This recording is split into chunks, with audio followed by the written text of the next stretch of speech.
Saya ketika pertama kali menikah, wah saya menyediakan semua buat dia. Bangun pagi kopi, saya bikin susu, saya kasih ini, saya kasih itu. Begitu punya anak satu nih, lahir lagi anak dua. Kami kejar tayang soalnya. Tiap tahun hamil, biar barengan saudara besarnya. Makanya mereka kayak kembar.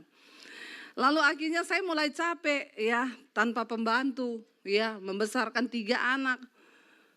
Dia mulai tanya, kopi mana? Emosi nih. Madu mulai hilang toh. Kalau madu hilang tinggal apa? Lebah. Lebahnya yang tersisa. Apalagi dari Sulawesi itu madu hutan, Bo. Berarti lebahnya lebah? Lebah hutan sakit. Menyengat. Dia teriak, kopi mana? Saya bilang, punya tangan 2, kaki 2 toh. Di dapur sana. Bikin sendiri. Nggak lihat apa saya capek ngurusi anak 3. Dia ke dapur, diam. Ini gulanya yang mana? Yang ada tulisan garam. Loh kok botol gula ditulis garam, kenapa? Biar nggak ketahuan semut. Kan kayak kamu di HP Wanti jadi Wanto. Yanti jadi Yanto. Madu mulai berkurang. Jadi memang ya itu, jangan bangun atas dasar cinta anak muda. Dek, cinta itu tidak selamanya indah, Dek. Kalau bikin foto pretwet,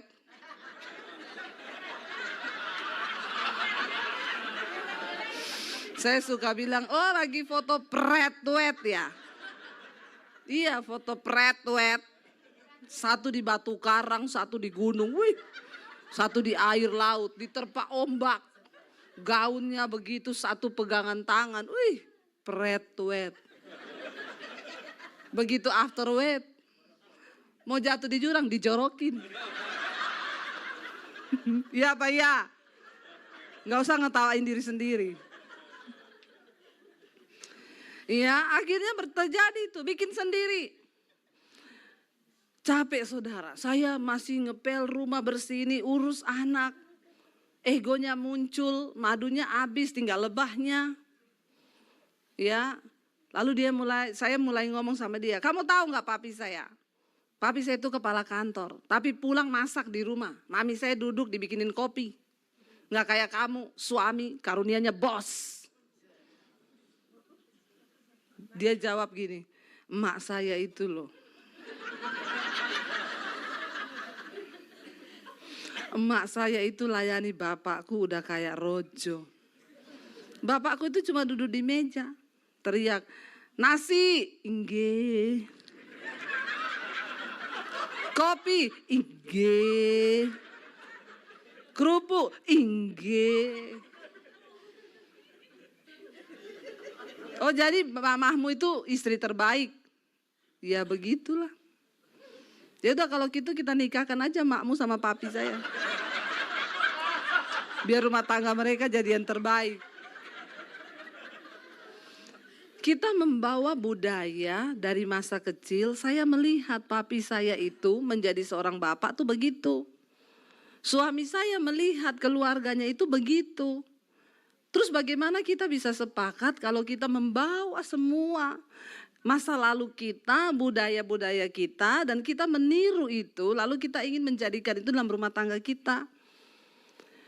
Saya saudara stres setiap hari, emosi, karena ya itu saya berpikir saya capek begini, ego manusia kan. Sampai satu kali saya baca ayat firman Tuhan, lakukanlah segala sesuatu yang kau lakukan dengan perbuatan atau perkataan, lakukan itu seolah-olah untuk Tuhan. Dan bukan untuk manusia. Kalau kita lakukan untuk suami atau untuk istri, gondok gak saudara? Gondok, udah capek gondok. Apalagi lihat anak-anak berantakin rumah, gondok. Tuhan ajar lakukan segala sesuatu untuk Tuhan. Jadi dia teriak, kopi. Saya ke dapur, saya taruh kopi, krim untuk Tuhan. Ya kan? Untuk Tuhan yang terbaik. Kalau untuk dia kasih sianida.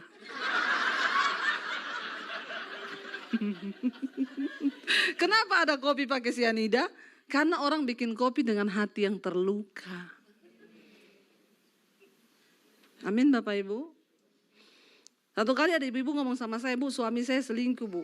Saya pernah mau bikinin dia jus, mau saya kasih racun tikus.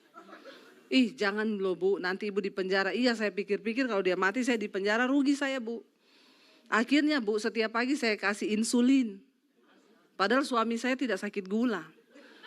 Tak kasih insulin terus, satu saat dia pingsan, Bu. Dokter datang ke rumah, dokter bilang, loh ini bapak kok dalam darahnya banyak insulin ya. Padahal dia kan gak sakit gula, enggak. Aduh saya takut, Bu, waktu itu. Untung dia gak mati, Bu. Jangan loh, Bu, jangan dilakukan itu. Jangan ditiru, ini adegan berbahaya. Hanya boleh dilakukan oleh para ahli saja. Dia bilang sekarang tidak, saya bilang ibu berdoa buat suami. Oh iya, sekarang tiap pagi saya doakan suami saya, Tuhan cabut nyawanya. Saudara hati-hati ya. Ketika ada hati yang terluka untuk menjadi sepakat itu nggak mungkin. Makanya kita nggak pernah melihat mujizat terjadi dalam rumah tangga kita. Makanya kita tidak pernah melihat Tuhan menjawab doa-doa kita. Ya, bapak-bapak engkau tidak melihat Tuhan menjawab doamu, usahamu buntu. Kenapa saudara? Karena ayat ini berkata apabila ada dua orang saja bersepakat di dunia ini dalam rumah tangga, maka engkau punya kuasa loh, mengikat yang di bumi terikat di sorga, mengikat yang melepas yang di bumi terlepas di sorga. Tuhan beri kuasa yang dahsyat waktu kita suami istri hidup bersepakat. Tapi bagaimana bisa sepakat dua orang jadi satu, itu sulit. Waduh saudara, itu tidak mungkin banget. Padahal Yesus bilang 1 tambah 1 sama dengan 1. Nah waktu kita masuk dalam rumah tangga ternyata perbedaannya sangat banyak. Makanya banyak orang akhirnya bulan madunya selesai, bubar juga rumah tangga itu. Cinta pasti berlalu, cinta pasti habis. Tetapi kasih itu sebuah komitmen yang harus terus bertumbuh. Kasih itu dibangun. Ya, ketika saya dan suami akhirnya mencoba, saya mulai coba melakukan untuk Tuhan. Saya ngepel rumah capek saudara, udah mau bersungut untuk Tuhan, gak jadi bersungut. Ya, akhirnya saya belajar melakukan semua untuk Tuhan. Lalu saudara, apa yang terjadi? Dia mulai berubah. Ya, kadang saya duduk dia bikinin mau kopi gak say? Nih, tak bikinin kopi. Berubah.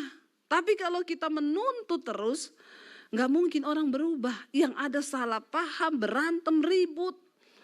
Lalu akhirnya saya mulai coba untuk kita menyatukan. Bukan berdasarkan budaya dari orang tua, cara didik orang tuanya atau orang tua kita. Tetapi kita membangun rumah tangga di atas dasar firman Tuhan. Amin saudara. Saya dan suami saya sampai hari ini tidak cocok. Cuma satu yang mencocokkan kami, firman Tuhan. Waktu kita kembali ke firman, gak ngomong apa-apa lagi. Ayo ikuti aja ini. Makanya kenapa penting kita menikah dengan orang yang seiman, yang seimbang. Supaya kita sama-sama punya sebuah tujuan, mari kita komitmen untuk tunduk kepada firman. Waktu kita semua tunduk kepada firman, rumah tangga itu jadi luar biasa. Kita berdua membangun hidup pernikahan di atas dasar firman. Kita ajarkan itu kepada anak-anak kita. Supaya mereka juga tunduk kepada firman. Ya, dan itu yang Tuhan mau dikatakan di sana saudara. Ya, apabila dua orang bersepakat di dunia ini, engkau minta apa saja, maka permintaan mereka itu akan dikabulkan oleh Bapakku yang di sorga. Sebab di mana 2-3 orang berkumpul dalam nama Yesus, di situ Tuhan hadir di tengah mereka. Bayangkan kalau Tuhan hadir di tengah rumah tangga kita saudara. Wow enggak rumah tangga kita. Dahsyat rumah tangga kita, ada Tuhan di dalamnya. Kita tidak perlu takut. Orang mau bilang mau resesi tahun depan, ya semua sudah berkata saudara. Ya tahun depan tahun kegelapan, nggak tahu apa yang akan terjadi. Dunia akan mengalami resesi selama engkau hadirkan Tuhan dalam rumah tanggamu. Ada Yesus di sana, engkau tidak perlu takut. akan